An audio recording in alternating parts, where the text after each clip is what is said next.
Let's talk about this. We got from CBS Denver. Denver attorney files civil action in Kyle Rittenhouse shooting. Now, before I actually read what it's about, I want to stress, I was browsing Reddit earlier, and there's a tweet from a guy, not even a link to the story. They don't even have the decency to actually post the link. They post a screenshot of a tweet, not even a link to the tweet. No decency to even post the tweet link. And the guy says, breaking news, the first civil lawsuits in the Rittenhouse trial have been filed. And all of the comments are saying things like, Kyle Rittenhouse is going to lose this lawsuit because civil lawsuits are easier to win than criminal cases. And it's just a wave of people being like, Kyle's going to lose, Kyle going to lose. And then finally, like, you know, I'm down 100 or so comments. I see one guy say, who's going to tell them they're suing the city and not Kyle Rittenhouse? The lawsuit, no one's, so far, they're not suing Kyle. The big money for anybody who wants to sue is in the city. And you know what? I agree. For the people, so you've got like Jacob Blake's family, they're suing the police. Okay, I don't know about all that. The guy was grabbing a knife and fighting with the cops. That's an uphill battle. Yeah, to say the very least. It's the legal term. But for the Anthony Huber, they're suing. I'm like, oh yeah, the police should have been out there stopping the riots. Yep. So if they want to sue on that grounds, I mean, by all means. That's a tough one though. Like the cops should have been trying to stop the guy from doing what he was doing. That was the crime. No. If the police were actually out stopping riots, there would have not been anything. And happening. if Huber hadn't been rioting, then there wouldn't have been a problem. Well, the Supreme That's Court... a good point. Yeah. The Supreme Court ruled that police officers have no duty to protect and serve the citizen. So that's also going to be something that's going to be leveraged here, I think, because, again, that's something that was said as a president. I think Ian nailed it, actually. I mean, probably an uphill battle when they're like, we're suing you. And it's like, well, maybe we should have been protecting you, but you were the one doing what needed to protect people from. Yeah, right now, by nature of being dead, I think Huber has the best lawsuit against the city. Not that that's saying he has a good chance, but Gage, who's alive, went on the stand and admitted that he lied in his civil lawsuits against the city by omitting the fact that he had a gun with him, that he brought that. And that's under oath. He can never walk that statement back. I mean, they're doing their little media apology tour that he started the next day after his testimony. He's showing up on Michael Strahan's show and then going on some other show after that. He was on Good Morning America, his first show that he debuted on, and they were treating him like a celebrity. Did they ask him when his perjury charges come in? Exactly. I was just going to ask. I was going to ask you guys: is he going to face any charges? Oh no, he's not going to get perjury because it'd be the Kenosha County Prosecutor's Office. Let me tell me, you guys. You know, you're a lawyer. You're a recovering lawyer. Tell me if you think I'm on point here. I think some of this is obvious, but here I'll speculate.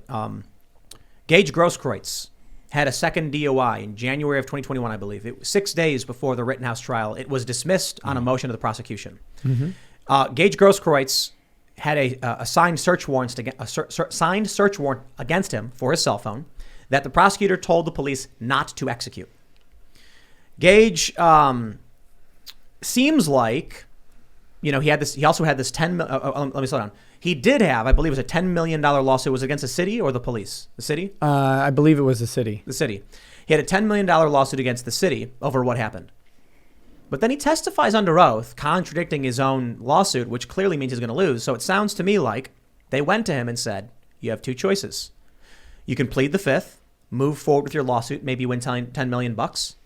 And your second choice, enjoy that money while you're rotting in prison because we're going after you with the full weight of everything on your second DUI, on your gun charge. We're going to get you on attempted murder of Kyle Rittenhouse. And he probably said, I will do anything you say. Yeah, so there's an interesting thing with pleading the fifth. You have an absolute right to plead the fifth in criminal court, and it cannot be used against you. You cannot draw a negative inference from it. In fact, we saw that Binger just towing the line of mentioning Kyle Rittenhouse's Fifth Amendment rights almost got the case entirely dismissed at that point in time. But when you plead the fifth in a criminal suit or in a civil suit with pending criminal charges or anything like that, the other party is allowed to draw a negative inference from the issue. So if I ask Gage the question, did you provoke this incident? And he says, I plead the fifth. Or did you bring a gun to this? I plead the fifth. They're allowed to draw the negative inference that yes, he did bring the gun with him, or yes, he did. The defense can? Yeah, the other party of the civil lawsuit could do that. Not criminal. So right, the criminal lawsuit has to be ignored here. But when you have parallel suits, you've got this criminal case where he's a complaining witness, so he's basically a party along with the state. And then you have this civil case. If he pleads the fifth in that criminal case, then the civil case, the city gets to use that against him. And so he was, the prosecutor may have made a deal like that. That's certainly possible. And I think Binger was out making tons of shady deals and various threats to certain witnesses, and just ignoring Jump Kick Man entirely. And they knew who he was. Right. The defense actually came out and said that was withheld from them. Yeah, well, to be fair, when he went into the DA's office asking for a deal, they all looked up at the ceiling so they didn't know he was there. So right. That was fine. But yeah, in that case, if he were to plead the fifth in his criminal lawsuit, it would basically tank his civil lawsuit because the city gets to do it. But from a prosecutor's perspective, look, I did it too. Your flex is to go to other people and say, I'm going to prosecute. I would go into a massive conspiracy and be like, here's 16 defendants. Who wants to chirp? Literally be like, wow. First one to me, go. Everybody else is going down.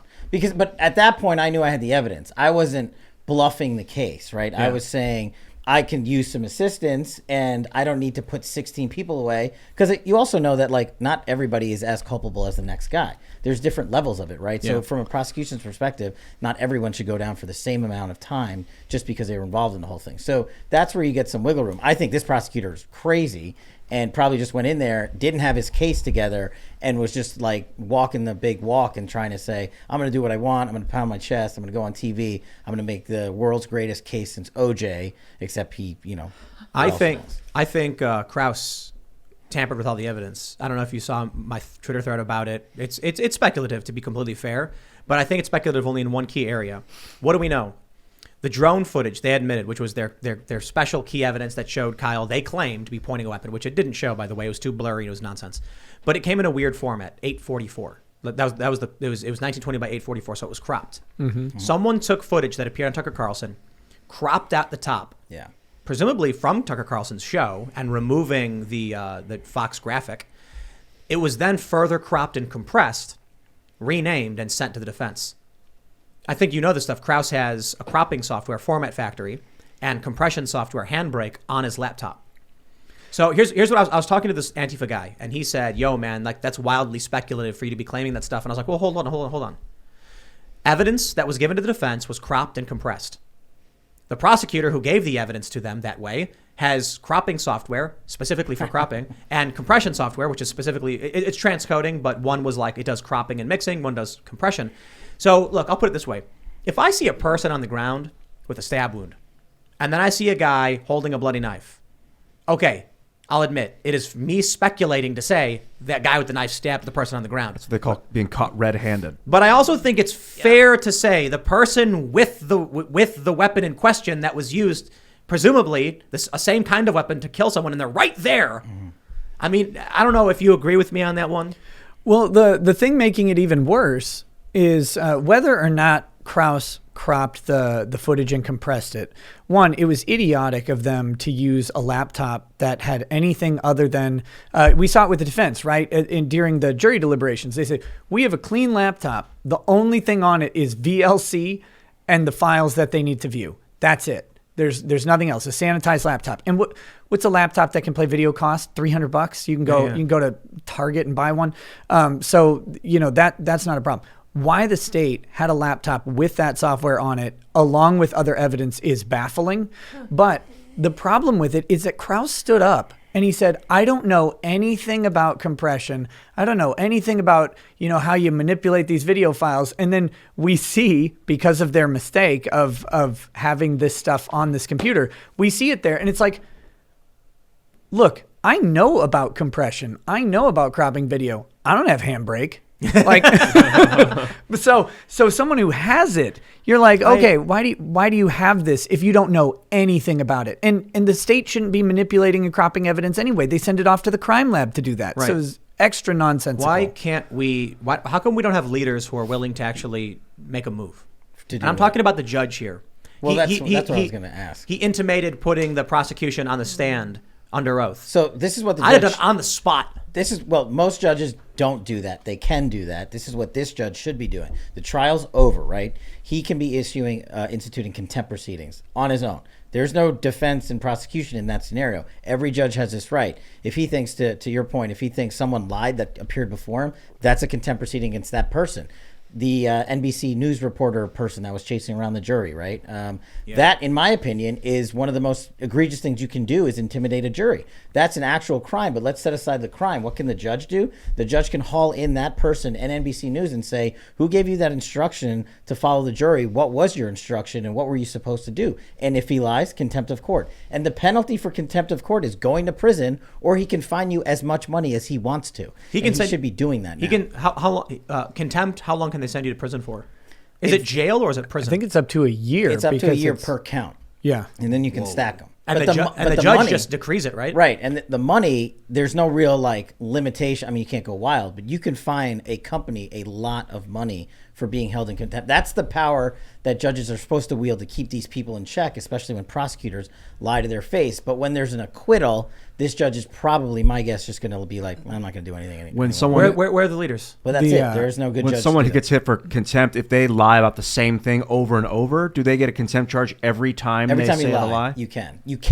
It's doable, right? That's what's supposed to happen when prosecutors bury or withhold exculpatory evidence of innocence, or doctor evidence. The only remedy for that is not the state or the federal government bringing a case. It's for the judge to come in and say, I'm going to hold you in contempt. Show me why I shouldn't. And is the judge likely to say, look, Rittenhouse is going home. That's it. I got to work with these guys. Look, I've been there. They're going to be there in my chambers again and again and again. If I start a conflict that can't be resolved, I'm making my job worse. You nailed it. They don't want to deal with the headache.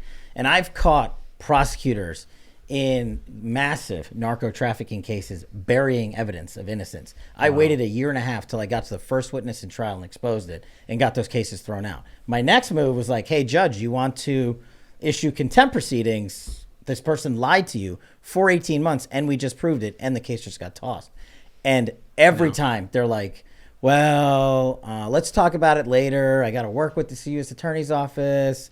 I got to work with the defense bar. I don't want to be out there. When I got falsely arrested, I told you the story off air because I've said it on air too many times. But when I got falsely arrested when I was a teenager, I was told by the police the reason long story short, my brother and I got attacked, jumped, and beat up by security guards because of mistaken identity or something to that effect.